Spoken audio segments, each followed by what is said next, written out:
Your Vanderbilt women's basketball head coach, Shea Ralph.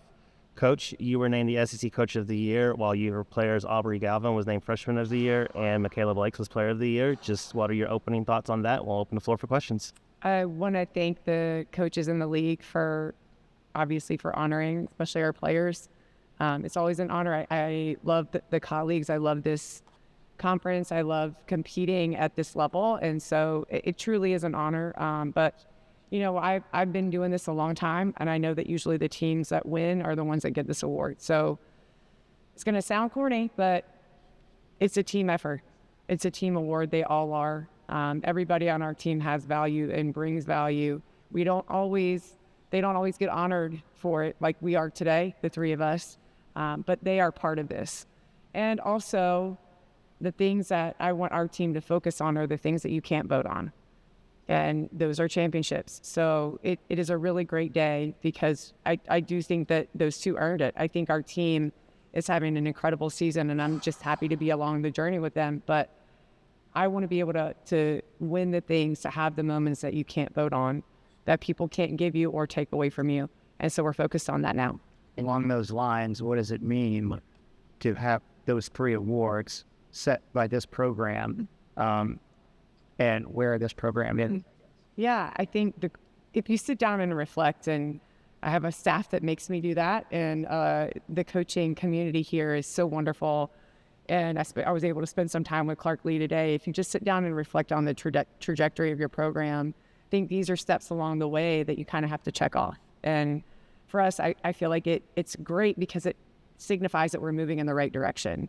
And I love that for our team. I love that for our players. And I love that for our university because of all the things that are poured into us every day, and not just resources. The community, the fan support, the alums, our leadership. It's really cool to know that we're going in the right direction and that we're able to represent all of them as we're doing really great things here. You're the first coach in Vanderbilt history to win this honor. What does that mean to you personally?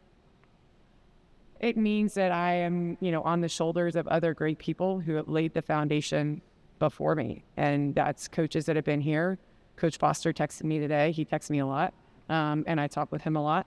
It's the coaches that I play for and coach with. It's the coaching community that I talk to every day. Corey Close got named Big Ten Coach of the Year today. She's one of my closest friends in coaching. So it's just neat to see great things happen to great people. But without the people that came before me, the people that I work with, the people that I communicate with daily, there's no way that I would be here, and I know that. And so this is for them too. You have praised Aubrey and Michaela all season. I don't know what else you can tell us about them, but what else can you tell us about them? That it's just the beginning. It's just the beginning. I think it's really, really cool to see their growth. It's cool to watch their joy and to experience it. They're really great basketball players. They're even better humans. And so for them to be able to be honored, but also today was just a normal day. They were happy and they celebrated, but we came out here and we had a great practice. And it reminds me of the moments. The real honor is in, like, you have this singular moment, but in building the next one. And I know that they know that and they understand that, and it's what makes them special.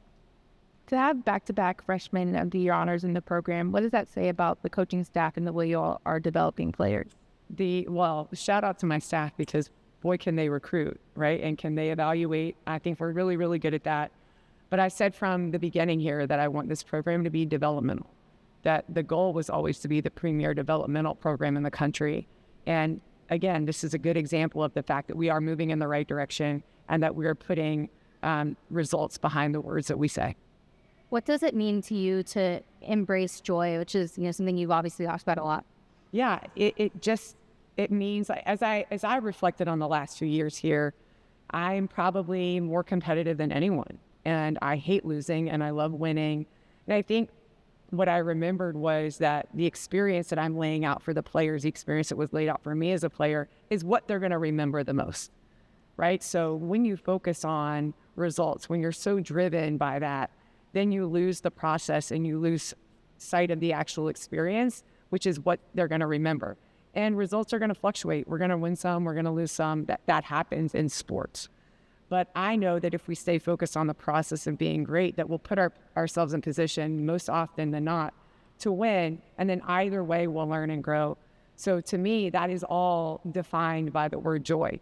So whatever happens in the course of their career here, because we've had a lot of players that come through here and not win like this team is winning, but be a huge part of what we're doing right now. But they remember the experience they had. And that is really important for me as they go on into their lives, that they learn and they grow, they're challenged. But they understand what it looks like to operate with joy, because either way, whether you win, you lose, whether you struggle or you succeed, if you can be that way, that can be the kind of human that you are, you're going to be doing okay in life. Coach, you talk about taking the right step. Don't you have treatment? You talk about taking the right steps and checking off the boxes. For people out there that are still asleep on Vanderbilt and just not getting Vanderbilt yet, what do you have to say to them and tell them why they should definitely be paying attention? It's time to wake up. If you're sleeping on us, it's time to wake up. Pay attention, because we play the right way. We're a fun team to watch. And because it's just the beginning, we're about to do some special things. Not just this year either. Are you intrigued to see how your team performs as the stakes get higher now that we hit the postseason? I'm excited. I don't know that I'm excited. I preach this for those of you that are here often. I preach like process, right? We're going to do the same things every week. We're going to focus so that we don't have to get ready. Nothing changes. Nothing needs to change for us, because this is the way we've operated all year. It's an exciting week because we get to go compete for a championship. But literally nothing changes. We continue to learn and grow from the games that we played, which is why it's awesome to play in the SEC, because you're going to learn quickly about yourself. But I'm excited to see how we perform this week, because it is March and it's time for us to be playing our best basketball. Do you think these accolades just give you guys more confidence heading into the weekend? I think so. I think, it's always nice to have awards. It's external validation. But to me, it's the internal journey of growth that it also is an example of. It is a confidence builder, because there's a lot of great things, a lot of positive things happening, a lot of positive talk. But honestly, there could be a lot of negative talk too, and that happens. So I try to tell them, and just focus on what's inside our locker room. Focus on the voices in here. For the rest of your lives, you're going to have people that love you and you're going to have people that don't. And none of that matters unless it's the people in your circle or that are part of your growth and part of your journey. Just stay focused on the present moment. I think they're doing a great job of that. What all Michaela's brought, I feel like every time she steps on the floor, there's something new she's doing that's a best or what have you. Is there another level to her that we still hadn't seen yet? There's always another level. There's always another level. She knows it too, which is why every time she steps out on the court, you see something new and different and better. It's scary, isn't it? There's another level for sure. Aubrey said a couple of times it's just basketball. But for a young player with these big moments that might be coming up, how crucial can that mindset be where the moment's not going to be too big? I think that's what's made her so great. Is, it's funny to watch her try to process the questions that are asked of her in media interviews or after games, or even when I ask her questions. And she's like, I'm just playing. I just love basketball and I'm just playing the game. It's what makes her great. She's fearless. She has a super high IQ. Her team loves her. There's a lot of confidence that's been built in that. They love her. They trust her. They encourage her. But we let her be her. She plays freely, and that's why she's so great. Well, Coach, thank you so much. Thank you guys for being here. This was awesome. Thank you.